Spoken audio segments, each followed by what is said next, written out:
मुकदमे के नतीजा का सेकेंड पार्ट।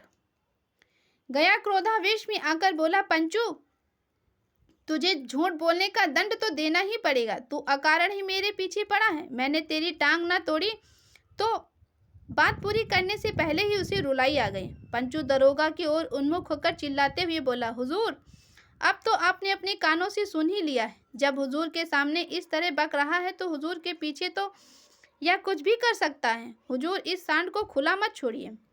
सुनकर दरोगा मुस्कुरा दिए। रोता बिलखता गया बोला, मेरी अम्मा नहीं है ना, फिर मेरा पक्ष।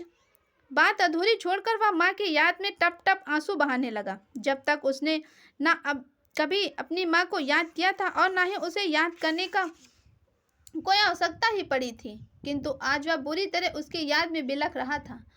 अभियुक्त शंभू के विरुद्ध कुछ प्रमाणित नहीं हो सका। दरोगा ने रिपोर्ट लिखी और सिपाही को अदालत में पेश करने को कहकर चल दिए। पंचू ने अदालत में मामला चलाने और मुकदमे की पैरवी करने का जिम्मा ले लिया। गांव में उसने यह प्रचार प्रारंभ कर दिया कि उसकी बहन को पीटने के जुर्म में दरोगा जी गया को जेल भेजने की अदालत से सिफारिश कर गए हैं। गया लापता हो गया। गांव में शिब्बू के इस आचरण पर थू थू हो रही थी। शिब्बू एक एक से तकरार करता फिरता, किंतु उसकी पत्नी किसी से कुछ भी नहीं कहती। गया की दूर की मौसी ने गंगामणि के पास आकर उसे खूब खरी खोटी सुनाई, किंतु गंगामणि ने मुंह तक ना खोला। शिब्बू ने पड़ोसिन से यह सब सुना तो पत्नी से बोला, क्या तू गूंगी हो गई है जो चुपचाप अपना अपमान कराती रहती है? गंगामणि बोली, बहस करने का भी क्या लाभ है? शिब्बू ने कहा, मैं घर पर होता तो शैतान स्त्री को झाड़ू मारकर घर से भगा देता। तो फिर अब तुम अपना काम धंधा छोड़कर घर पर ही बैठे रहा करो, कहती हुई अपना काम निपटाने लगी। शिब्बू को घर पर ना पाकर शंभू झुरमुट से कितने बांस काट कर ले गया। काटने की आवाज सुनकर बाहर आई गंगामणि ने यह सब अपनी आंखों से देखा, किंतु रोकना टोकना तो दूर रहा, बिना बांस फटके उल्टे पैर लौट गए। 2 दिनों के बाद शिब्बू को पता चला कि तो वह पत्नी से बोला, क्या तुमने अपने कानों में रुई ठूस रखी है जो पास में हो रही कटाई की आवाज को तुम सुन नहीं सकी? गंगामणि बोली, मैंने सुना ही नहीं, किंतु अपनी आंखों से भी देवर जी को बांस काटते देखा। क्रुद्ध हुए शिब्बू ने कहा, तो फिर मुझे बताया क्यों नहीं? क्या बताते? क्या देवर जी इसके बराबर के भागीदार नहीं हैं, या अकेले हम लोगों का ही तो नहीं है? हैरान परेशान हुआ शिब्बू बोला, तेरा दिमाग खराब हो गया है लगता है। शाम को कचहरी से थका मांदा घर लौटा पंचू धम्म से धरती पर गिर पड़ा। गाय बैल के लिए कुट्टी तैयार करते शिब्बू की दृष्टि पंचू के खिले चेहरे पर नहीं पड़ी। उसने सकुचाते हुए पूछा, क्या कोई नई और अद्भुत घटना घटी है? मुस्कुराता हुआ पंचू बोला, जो मुझे करना चाहिए था वह मैं करके आया हूँ। उस साले गया के गिरफ्तारी का वारंट निकलवा दिया है। अब साला दिख जाए तो गिरफ्तार होकर जेल की हवा खाएगा।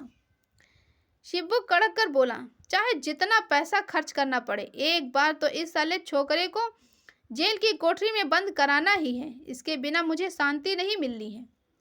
शिब्बू और पंचू को गुटकर बातें करते हुक्का गुड़गुड़ाते रात के 11 बज गए, किंतु खाने पीने की पुकार नहीं हुई। शिब्बू उठकर रसोई में गया तो अंधेरा और खामोशी देखकर लौट आया। सोने के कमरे में जाकर शिब्बू ने देखा तो उसकी पत्नी चटाई पर लेटी पड़ी। उसने पूछा, क्या क्या तूने खाना नहीं बनाया? तूने मुझे आज आवाज क्यों नहीं लगाई? गंगामणि बोली, मैंने खाना नहीं खाया। क्या तूने अभी तक कुछ पकाया भी नहीं? नहीं, मेरी तबीयत ठीक नहीं है। भूख से बिलबिलाते और क्रोध से तिलमिलाते शिब्बू ने अपनी पत्नी को लात मारते हुए कहा, निकम्मी कहीं की, रोज रोज तबीयत खराब करने का बहाना करके सोती रहती है। खाना नहीं पकाना तो फिर यहाँ रहती किस लिए है? मेरे घर से निकल जा। कहते हुए शिब्बू ने अपनी पत्नी की चोटी खींचकर उसे घर के बाहर धकेल दिया। घर के चौखट के पास धरती पर रात भर गंगामणि चुपचाप पड़ी रही। फलता उस रात ना खाना बना और ना ही किसी ने कुछ खाया। सवेरे गंगामणि कहीं दिखाई नहीं दी। पंचू का अनुमान था कि वह अपने घर चली गई होती, किंतु शिब्बू उस पर विश्वास न कर सका। पत्नी के इस व्यवहार से चिंतित और व्यथित शिब्बू मुकदमे की पैरवी में दिलचस्पी न ले सका। इसके साथ वह पत्नी से भी विरक्त हो उठा, जिससे उसे पत्नी को ढूंढने का भी कोई प्रयास नहीं किया। शाम को गंगामणि के मायके में ना होने का समाचार पाकर पंचू बोला, तो फिर बुआ के घर गई होगी। धनी परिवार में विवाहित पंचू की बुआ गांव में 6 कोस दूर पर रहती थी। विशेष पर्व, उत्सवों और समारोह पर वह गंगामणि को आमंत्रित किया करती थी। अपनी पत्नी से अधिक प्रेम करने वाले शिब्बू ने क्रोधावेश में कह तो दिया, जहां उसके सींग समय चली जाए, मुझे उसकी कोई चिंता नहीं। किंतु भीतर ही भीतर वह उसकी चिंता में घुलने लगा। किसी भी काम में उसका मन नहीं लगता और वह विचित्र सा बन गया। 7वें दिन अपने अहंकार को दबाकर शिब्बू अपनी पत्नी को लेने के लिए उसकी बुआ के यहाँ गाड़ी भेज दी। दूसरे दिन गाड़ीवान ने आकर बताया कि बड़ी बहू वहाँ नहीं है। शिब्बू सारा दिन बिना नहाए धोए, बिना खाए पिए पागलों की तरह घर में ही लेटा रहा।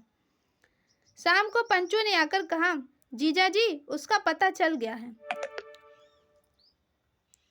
उत्सुकता से एकदम चौंकन्ने हुए शिब्बू ने पूछा, कहाँ है वह? स्वस्थ तो है ना? चलो उसे लेने के लिए अभी गाड़ी लेकर चलते हैं। पंचू बोला, सामंत साहब, मैं जीजी की नहीं, गया का पता चलने की बात कह रहा था। शिब्बू बिना कुछ बोले ही फिर चित्त हो गया। पंचू ने अपने जीजा को समझाने लगा कि गया को गिरफ्तार कराने का अवसर हाथ से नहीं जाने देना चाहिए। मैं तो कहता हूँ कि जीजी के भनक पड़ने से पहले ही उस पापी को जेल भिजवा देना चाहिए। उदास स्वर में शिब्बू बोला, पंचू, पहले तेरी जीजी घर लौट आए, फिर गया के बारे में सोच लेंगे। पंचू बोला, नहीं जीजी रुकावट डाल सकती है। उसके लौट आने पर यह काम कभी नहीं हो सकेगा। शुभ काम को निपटाने में देर नहीं करनी चाहिए। अगले दिन पंचू सरकारी अमले को लेकर गया को गिरफ्तार कराने के लिए चल पड़ा। मार्ग में उसने बताया कि बड़ी कठिनाई से कहीं से पक्की सूचना मिली है कि शंभू ने लड़के का नाम बदलकर उसे पांचाला के सरकारी पुल में काम पर लगवा दिया है। उसे वहीं से गिरफ्तार करना होगा। शिब्बू ने कोई प्रतिक्रिया प्रकट नहीं की। वह एकदम चुप्पी साधे रहा। दोपहर को वे उस गांव में प्रविष्ट हुए। गांव के मैदान में पुल बनाने का काम आने वाला सामान, लोहा, लकड़ी आदि बिखरा पड़ा था। चारों ओर मजदूरों के निवास के लिए छोटी छोटी झोपड़ियां थी। काफी पूछताछ के बाद किसी ने बताया कि क्या आप लोग साहब के बंगले में लिखा पढ़ी के काम पर लगाए गए नए छोकरे के बारे में पूछ रहे हैं? पंचू बोला, हाँ। कहने पर उस आदमी ने एक कोठरी की ओर संकेत किया तो वे लोग चुपके से दबे पांव वहां पहुंचे। गयाराम की आवाज सुनकर पंचू की तो पंछी खिल गईं, परंतु भीतर के दृश्य की दृष्टि डालते हुए उसका चेहरा क्रोध, दुख और लज्जा से काला पड़ गया। उसने देखा कि उसकी जीजी द्वारा पकाए और परोसे भात को गयाराम आनंद से खा रहा और गंगामणि उसे प्रेम से पंखा कर रही है। अपने पति को देखकर गंगामणि ने पल्लू खींचकर सिर को ढका और संयत स्वर में बोली, आप दोनों शांत होकर नदी में स्नान करके लौटो, तब तक मैं फिर से भात पकाकर तैयार करती हूँ। तो आपको कहानी कैसी लगी हमें ज़रूर बताएं। साथ ही अगर आप हमारे चैनल पर नए हैं तो चैनल को लाइक, सब्सक्राइब करें, बेल आइकन प्रेस करें ताकि हमारी वीडियो आप तक सबसे पहले पहुंचे। अब मैं मिलूंगी आपको एक नए वीडियो में नई कहानी के साथ। तब तक के लिए स्वस्थ रहिए, मस्त रहिए, खुश रहिए और साहित्य हमारे देश का सुनते रहिए। धन्यवाद।